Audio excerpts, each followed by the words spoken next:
English is still there, but slowly, English will be replaced by Sanskritized Hindi and ultimately Sanskrit. Mrs. Indira Gandhi's secularism, socialism will be deleted because they are political statements. I am not a traitor. I will not allow Article 370 to be introduced. That dream of Ambedkar was finally removed when the BJP came to power. Islam does not accept any other religion. In fact, if you are very strict about observing your religion in an Islamic country, you will be minus your head in no time. Ban on the slaughter of cows is there in the constitution. You cannot say this is a Hindu matter and therefore, others can eat. This nation is a Hindu nation as far as the constitution is concerned. I came to Madras and I met Karunanidhi. And I told him that, you can't do this. He said, no, I will do it. What will you do? So I said, under Article 356, I can dismiss your government. So he said, in Tamil, we Rattatoda Aarodum Tamil Nadu. There's no other country in the world where Islam ruled for 4 or 5 centuries.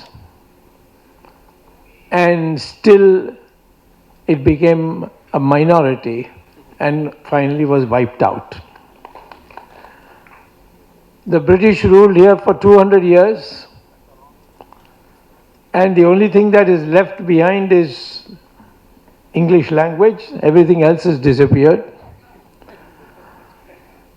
And that English is also because of the Americans who speak English and have the most modern technology. All of us want to learn, study in America, and therefore English is still there, but slowly, English will be replaced by Sanskritized Hindi and ultimately Sanskrit.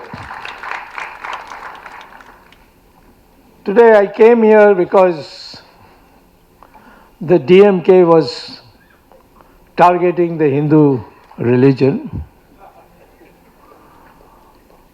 The DMK, I don't think, understands Hindu religion. They are mostly from the cinema world where it's all make-believe. But some of them were so offensive that it became necessary to rebut it and put it in a perspective. Today, what I would like to say, I fully endorse what we heard from the 2 great scholars on the stage today. But I want to speak to you today about our own constitution. What is it? Is it a secular constitution or is it a Hindu constitution? After I have explained to you, you will realize that this Constitution of India is actually unstated Hindu constitution. So I will begin by pointing out where all we have to see this and understand. First of all, the Indian Constitution was prepared by 3 stalwarts, under the leadership of 3 stalwarts: Rajendra Prasad, Sardar Patel, and Dr. Babasaheb Ambedkar. Rajendra Prasad was the president of the Constituent Assembly, preparing the Constitution. Sardar Patel was the chairman of the Fundamental Rights Committee of the Constituent Assembly. And Ambedkar was the one who piloted the entire bill for the Constitution, made amendments, listened to amendments, and his contribution was extraordinary. And in the end, there was only one point on which Ambedkar said, I will have nothing to do with this in the Constituent Assembly. and that is when Jawaharlal Nehru wanted to introduce Article 370. The exact words of Dr. Ambedkar recorded in the Constituent Assembly debates is, "I am not a traitor. I will not allow Article 370 to be introduced." That dream of Ambedkar was finally removed when the BJP came to power in August of 2019. What I would like to say to you is that let us understand that as far as Sanatan Dharma is concerned, it is a ageless, timeless dharma. Dharma is essentially a set of rules which we obey, which we believe has divine sanction for it. So in that sense, I would like to say that our nation, which is called Hindustan, has been wrongly thought of something which was originally Sindhustan, which the Arabs pronounced it as Hindustan. Nothing of the kind. If you go to Brahaspati Agam, you will see elaborate, and Brahaspati Agam was part of the Rig Veda. There are phrases and phrases about the definition of Hindustan, including that it is from Himalaya, from which he came, and Hindu Sagar, the Indian Ocean. So he and Hindu together became Hindu. That is one description. So the ancient name for India is Hindustan, a stan where Hindus live. Even today, India, as it's called, is a nation in which 80% of the population are Hindu. And if you add some more minorities to it, as the Constitution says, I don't say it. In the Constitution, it says in Article 25 of the Constitution, and let me read out exactly what it says. And please understand, this is not my view, it is the view of the, it's there in the Constitution and we are bound by it. Article 25 deals with the freedom of conscience and free profession, practice and propagation of religion. And there is an explanation. It says the reference to Hindus shall be construed to include a reference to persons professing the Sikh, Jain and Buddhist religion. So Hindu is not just Sanatana Dharma, but it is also inclusive of Sikhs, Jains and Buddhist religion. And this has not been objected by any of the three religions which is there in the Constitution.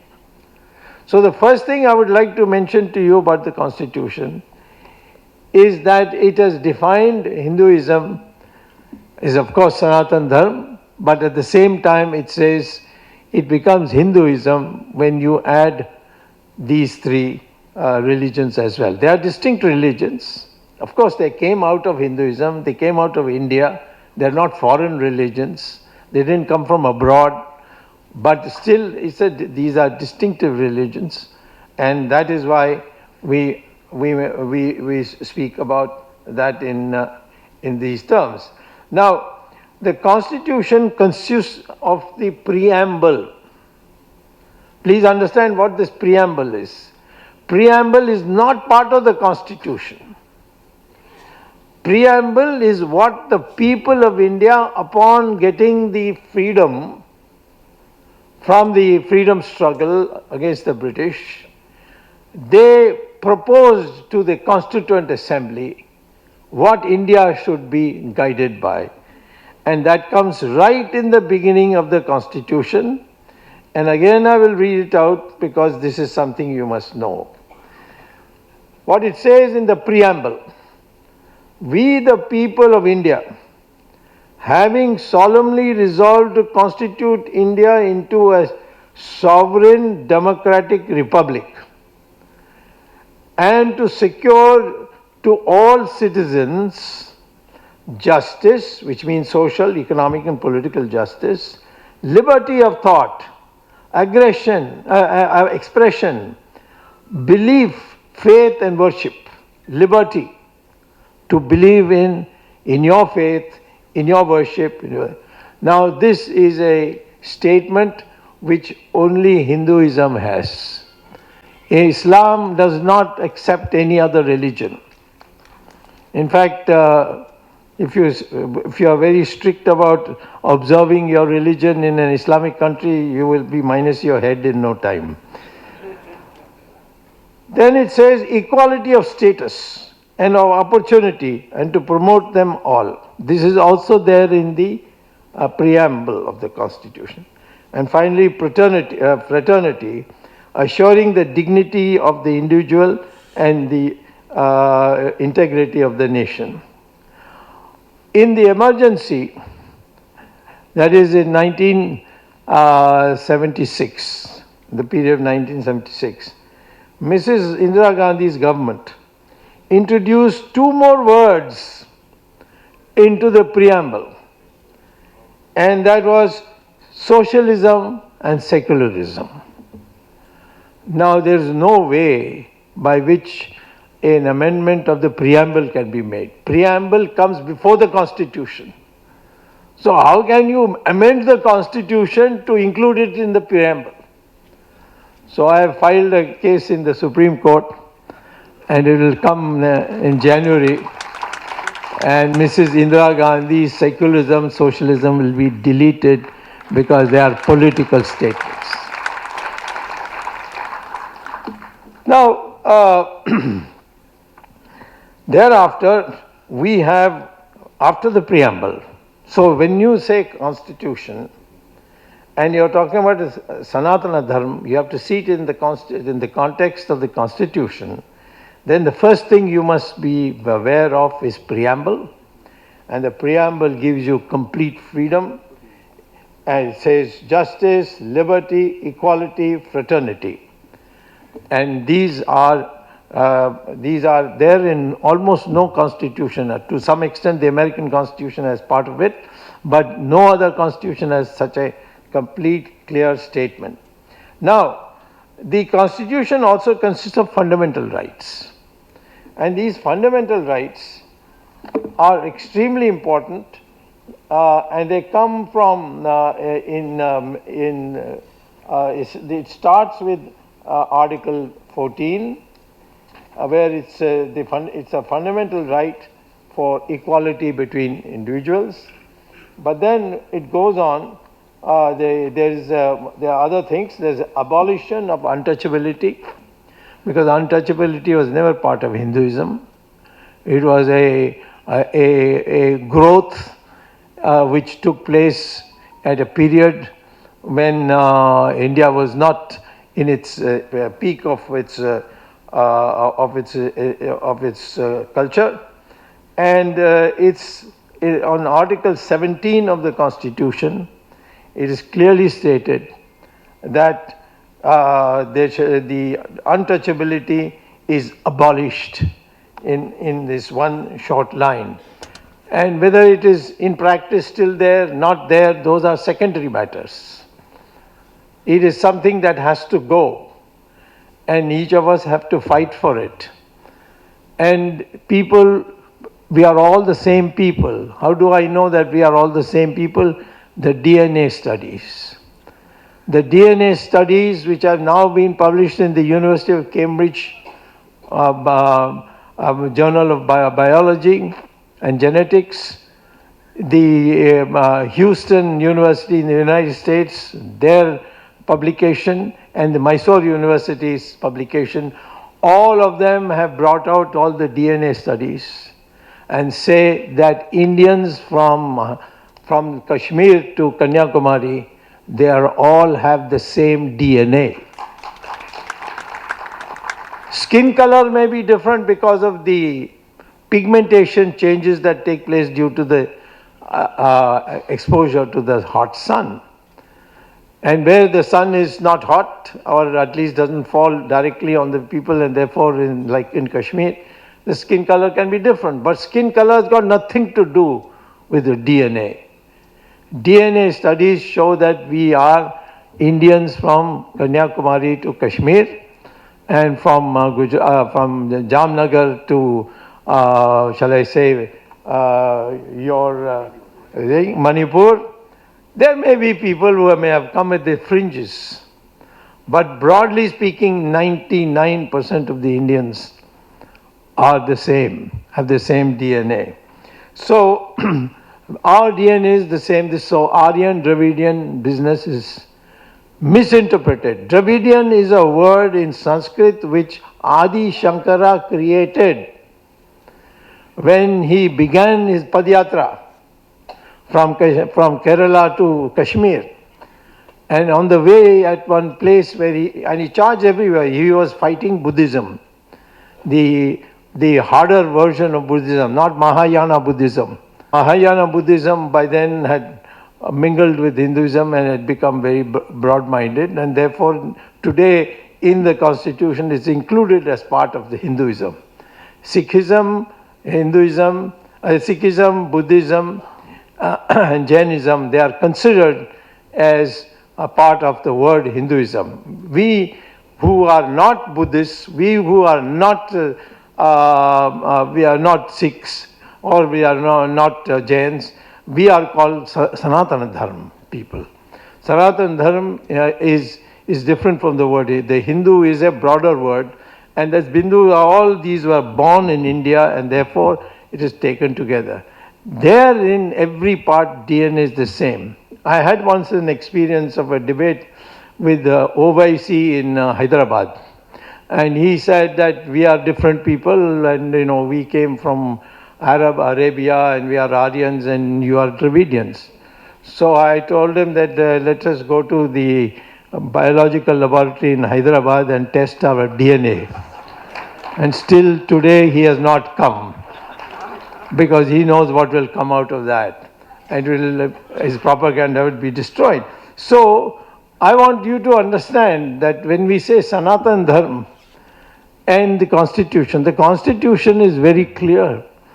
And when it says that we are one people, and of course there will be fringes here and there. For instance, in Andaman Islands, you will find in some of the islands of Andaman, people who distinctly look as they've come from Africa, but that doesn't mean that it is an expression of India. So what I was trying to say is that our fundamental rights today give you such a wide variety of things which make it, the Sanatan Dharma concept of what was read out to you just now earlier, of the freedom, the equality of women.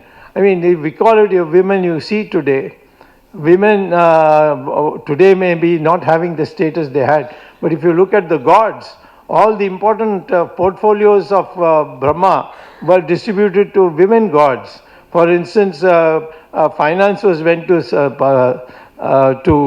Lakshmi, defense went to Durga, and education went to Saraswati. I want to know which god got any portfolio, and I was told that information broadcasting was given to Narad Muni. So, therefore, women had that status, and that status was expressed even amongst the divinity. So these are the things which we have lost over the period, and why we today must strive to bring Sanatana Dharma back, because these are some of the things that which we lost in the 1,000 years that preceded our present position, and that's why we need to go forward. So the fundamental rights which have to be seen very clearly, they all point out only the equality issue. Article 14 talks about equality, and then you go on, 15 also talks about the equality of opportunity, and then in employment, for example, and making allowances for those who have been disenfranchised earlier. And then in the process, all those titles that the British gave us all have been abolished in Article 19 to bring us into the arena of equality. So in Article 19, there are a number of freedoms that are there given to you.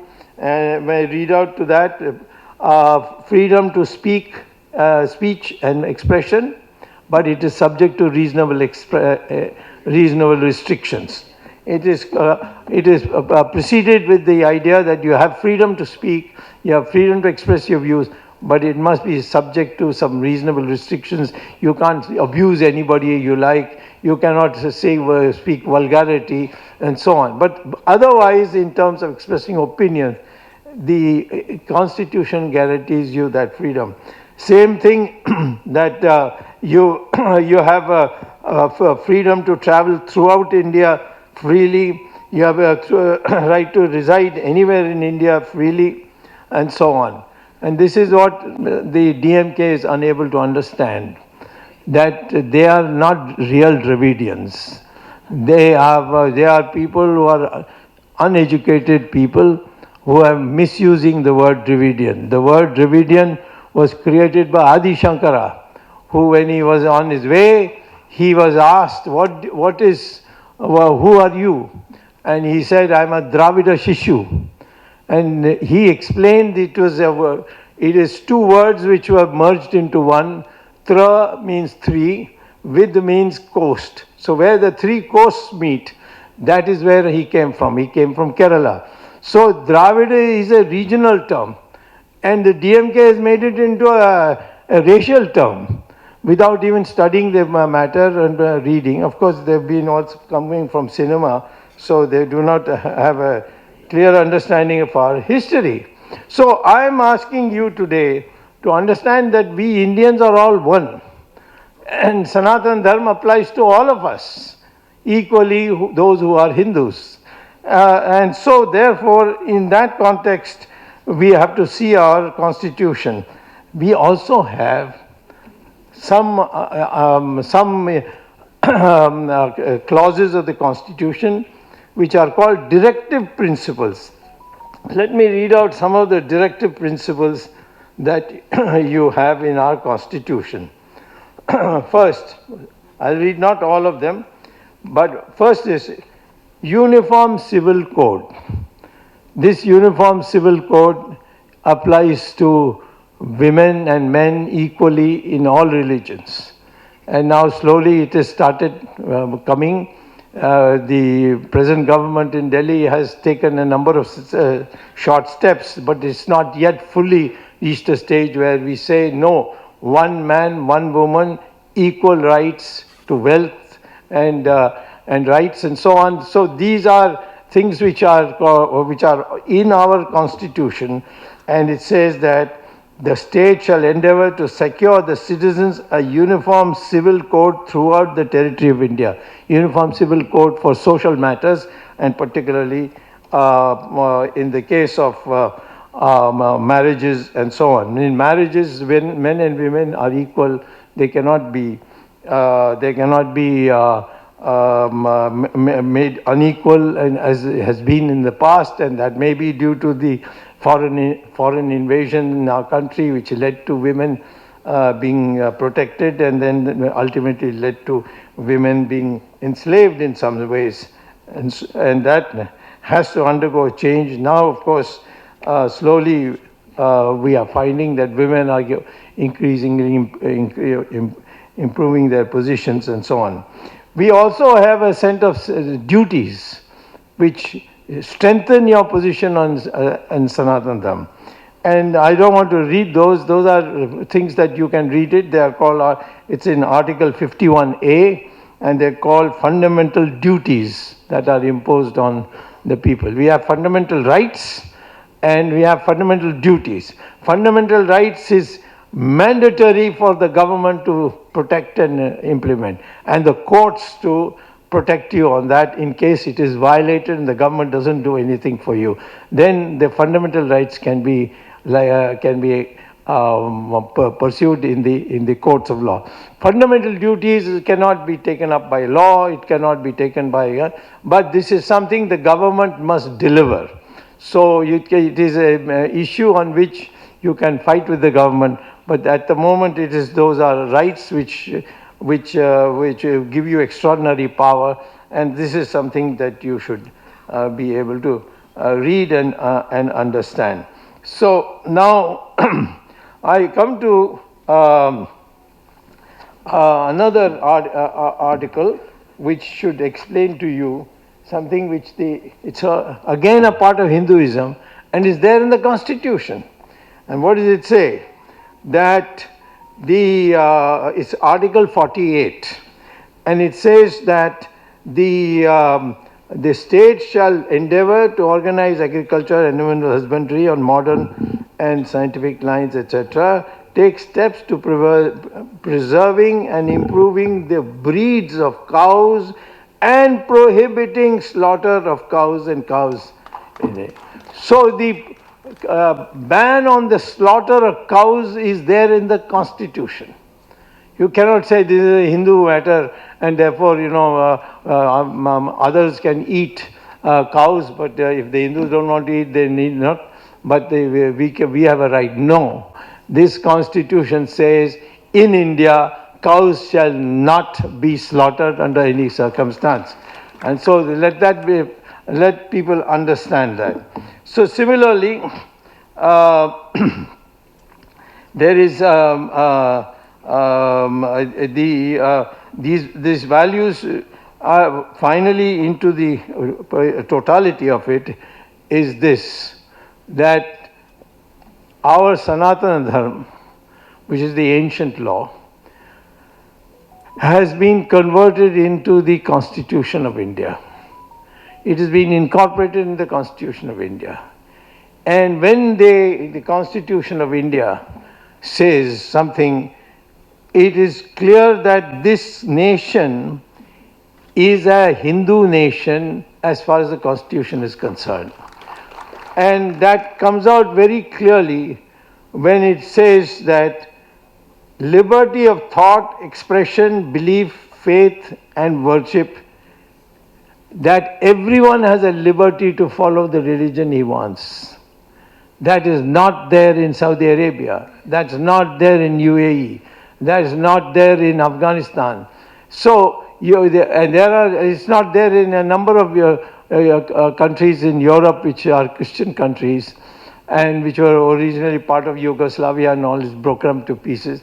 So India is the only country which gives complete freedom of belief for your religion. Although we are 80%, but the fact of the matter is that we have given every right to every religious minority to pursue their own thing as long as other aspects of the Constitution are preserved. For example, minorities cannot claim that they can slaughter cows because that is banned by the Constitution. Minorities cannot say that I'll have 3 wives or 4 wives because in my religion it's allowed. Sorry, that's not allowed by Article 44 of the Constitution.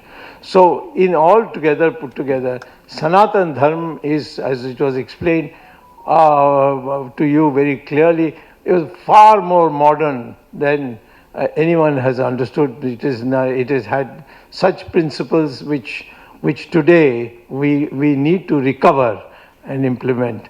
And as far as the Constitution is concerned, it has all these things very clearly. There's one more thing which I want to bring because this is a matter which is in Tamil Nadu a big issue, and that is the question of language. And let me answer this by going to the Constitution. And of course, the DMK cannot say that we won't believe in the Constitution. In 1991, I was a minister, senior most minister of Mr. Chandrasekhar's government. And one day Chandrasekhar told me that Karunanidhi tells him that he will bring LTT injured people and put them in Madras hospitals to be treated for the wounds they have received in that IPKF fight. And he said, this we cannot allow because IPKF is an Indian force and the LTT is against India. So please go and explain to him. So I had gone I came to Madras and I met Karunanidhi. And I told him that, you can't do this. He said, no, I will do it. What will you do? So I said, under Article 356, I can dismiss your government. So he said, in Tamil, we rattatoda aarodum Tamil Nadu. So I said, okay, we will see. And I did here supervise the dismissal of the DMK government on 30th January 1991. And I can tell you, not even a cycle was burnt, much less. They made all these noises, they did not. So I want to tell the DMK government, please stop attacking the Hindus. Please stop attacking the Hinduism. We are entitled under the Constitution to dismiss your government, and it can be done. And it has been done in the past. Learn from the past and control all your loud mouths and filthy mouths of your party who make all kinds of aspirations against the people in this country, in particular in this state, who don't belong to your party and are against your party. All these must stop. It must become a part of India. It must follow the Constitution of India. And the Constitution of India requires you to follow Sanatan Dharma, and Constitution provides you, enforces you to follow democracy. And therefore, you cannot use your physical strength on the people who otherwise are not in a position to defend themselves. This is what I want to say. Thank you very much.